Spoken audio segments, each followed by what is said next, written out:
Hello, Eric the Car Guy viewer. I am Eric the Car Guy, back again with hopefully some more useful information for you.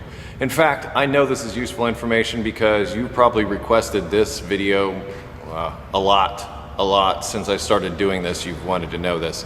And that is, how do I change the brake fluid in my car? It's really kind of a simple, straightforward operation. And it just so happens that I'm doing other service on this and I have all four wheels up off the ground. As an aside, I think my preferred method is to use a pressure bleeder. And that's a device that I used to have when I worked at actually a couple of different shops. And I've got to tell you, having the pressure bleeder, you just hook that thing up to the top of the master cylinder. It sends pressurized brake fluid into the master cylinder itself. And all you got to do is go around all four wheels and crack the bleeders until you see it come out clean. It's just that simple. If you're going to change the brake fluid, make sure you change it with the same type that you have in there. Usually it says on the master cylinder cap, it'll say like .3, .4, what have you. As far as the service interval for this, I usually do this during a major service, somewhere between 30 and 50,000 miles. Take that with a grain of salt. Actually consult with your owner's manual, or better yet, your service manual for the vehicle that you're working on for the specifics on that, and also what type of brake fluid that you have in there. So I believe that's all the disclaimers I got to throw at you before I get started. But now that I've done that, I'm going to go around, remove all four wheels to expose the brakes themselves.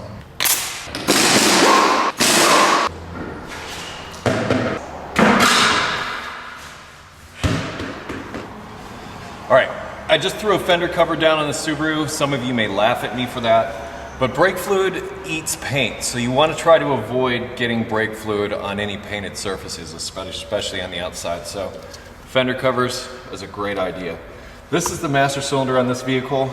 I'm going to start by cleaning the outside of it before I actually take the cap off. This way I can see my work and be proud of it, but it's just something I've kind of always done. This is brake cleaner, by the way. I'm not going for museum quality. I'm really just going for, I want to see through the reservoir and see clean brake fluid. Now that I have the top of the master cylinder removed, I'm going to break out my special tool to basically get out the old brake fluid that's in the master cylinder right now, and that is this high-tech turkey baster. I picked it up at the grocery store for very little money, even if you only use it once, because I will tell you they aren't going to last too long because brake fluid will eat away at this rubber. But even if you just use it once, so what? But these are handy to have around. So I start by taking out what's in the master cylinder, and then I have this extra jug here that I'm just going to put the excess fluid into.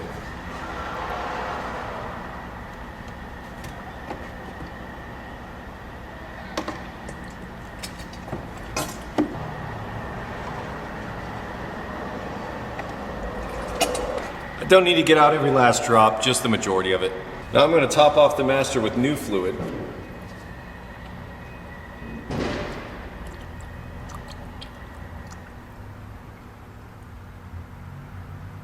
Now for some of you, you may want to stop right here. And I'm not going to fault you for that. In fact, I worked at the dealership and several of my compatriots, this is as far as they went, if they even went this far. It's up to you, but if you want to go the extra mile, let's go the extra mile. But as far as I'm concerned, you could do this and the brake fluid is quote unquote changed because the majority of it is actually here. But now let's go and bleed it out at the wheels. Okay, here's something that is often in debate as far as bleeding procedures. Now, I'm not trying to eliminate air from the system here. I'm just basically cycling the brake fluid through in order to get clean brake fluid through the entire system. The procedure that I follow is left front, right rear, right front, left rear. And I'm going to tell you why I do it that way. This wheel is closest to the master cylinder, at least in the States. Therefore, if I start bleeding at this wheel, I'm going to get the most fluid through first. If I start at the back, I'm going to run all the dirty fluid through the whole system before I get to this point. Basically what I'm trying to say is I have come to a place where I prefer to do it this way. Many people do it just the opposite and they start furthest from the master cylinder. Nothing wrong with that. Nothing at all wrong with that. If you want to start at the right rear wheel and then do the left front and then do the left rear and right front, go for it. I'm not saying you're wrong in doing that. I'm just doing it this way because I've been doing it this way for a while. I've found it works for me. You can do it whatever way you like. We're just changing the brake fluid. We're not bleeding air out or anything like that, just changing the brake fluid. Okay, we've got clean fluid in the master, so we're gonna be sending clean fluid down into here eventually. This way we don't have to send all that dirty fluid through here. We got the dirty stuff out of the master, we're gonna be sending clean stuff through, and it's not gonna take long to do this. There's a little rubber plug here that you can take out. And on this Subaru, these are 8mm bleed screws. And then I have this. This is my handy bleed bottle. This is just a regular soda bottle. I just drilled a hole in the top of it. This is tubing from an aquarium, setup. You can also find this at a lot of times at your big box hardware stores. If you go in the plumbing section, you'll find this tubing. Lastly, I just have a piece of vacuum line that fit the end of the bleeder and also happened to fit over the end of this tubing. Over time, this tubing may get hard and brittle. It may not stay pliable like this. You can buy lots and lots of it. You don't need a whole lot. But I have enough to basically fill into the bottom of this setup here, this bottle. And the reason is that as long as this end here is submerged in fluid, it's not going to be able to draw air back into the system, even if I take my foot off the pedal, because it'll draw back in, but it won't be drawing air, it'll be drawing fluid. And that's the idea, to try to maintain like an integrity of the fluid inside the system. So I just take this. Well, that's awfully loose fitting. I might just go with straight aquarium tubing on this. This bleeder's smaller than what I'm used to. I just took my vacuum line off the end of this. I'm gonna see if this will, the end of it's a little bit hard, I'm just gonna trim it. Having an airtight fit here or something close to it is good. That just slipped right on there without the vacuum line. So for this vehicle, I'm just gonna use straight tubing. And then I'm gonna crack this loose, I'm gonna go inside, I'm gonna pump the pedal a few times until I start to see clear fluid coming out of this tube.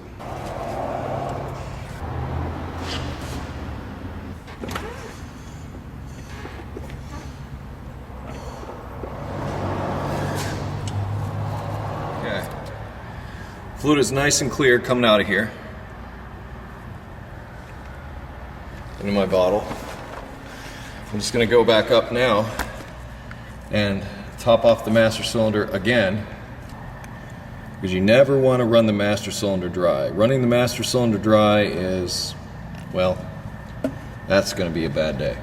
So don't run the master cylinder dry. If you can, have a buddy help you do this, and it's going to go a lot quicker. He can pump the pedal while you, or she can pump the pedal while you go around and do your thing at the wheels, and you'll be done lickety split. This is not rocket science. It's not a complicated operation. I get this question a lot too. Eric, I broke the bleeder valve off of my caliper. What do I do? And I still need to bleed the system. That does suck, but you're not without hope. Right down here is the inlet for the brake line. Instead of bleeding here at the bleeder, just leave the broken bleeder in there. Don't try to take it out, drill it, all that kind of stuff. You're just wasting your time. You can also bleed right here. So all you gotta do is knock this nut back here loose, put a bucket or something like that under there so that you can catch the fluid that comes out, and then open and close this the same way you would a bleeder, but just bleed it at the line. And that will save you a lot of trouble. Now I'm going to head back to the right rear. It looks like they switched up on me, and the bleeder back here is a 10mm. It's a slightly larger. Looks like I'm still going to be able to use, my tube here. First, I'm going to put the wrench on. And my tube. I'm going to crack it loose. And then start pumping.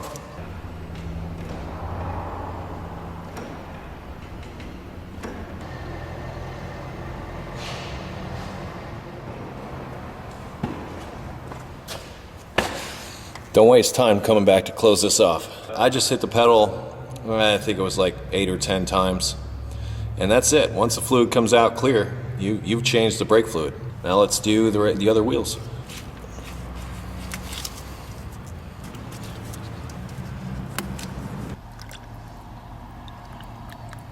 Now the right front.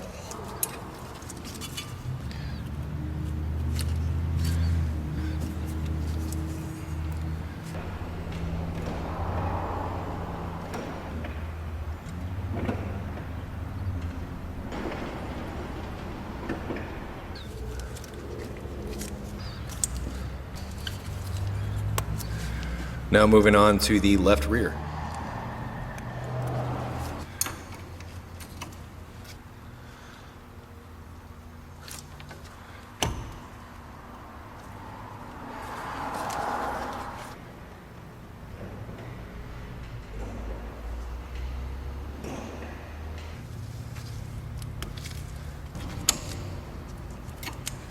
Top off the master. Since this is our final time topping off the master, be sure to note where the brake fluid was before you got started. If you fill it up over that mark and you go to change, like say the front brake pads, and you push the caliper pistons in, you'll notice that all the brake fluid will run out the top of the master cylinder, down the firewall, and onto the ground. If you try to get it close, well, first of all, I don't recommend that you do that, but if you try to get it close, it'll be a good indication of front brake pad wear, because as the front pads wear, this level will go down. So the lower this level is, the more it could indicate that you have brakes that are worn out. So it's a good idea to try to get it back to that level for a number of reasons, because if the fluid level gets low enough, the brake light on the dash will come on and let you know that your brake fluid is low, and it's probably a good time to check your brakes. If you top it all the way off, what's going to happen is you go to try to, well, your brakes could wear out and you might not be aware of it, other than the grinding noise when you step on the pedal. This has like a little rubber insert in the top, and I'm just going to push it back in like that. As the brake fluid goes lower, it's going to draw this in with it to help clear the void that's up on the top here. Brake fluid and air are the reason why you're doing this, because brake fluid, the more it combines with air, gets hydroscopic. Brake fluid is hydroscopic, which means it absorbs moisture, and as it does so, it becomes somewhat acidic. That's one of the main reasons that you're doing this. But as you can see, I've got some nice clean brake fluid here.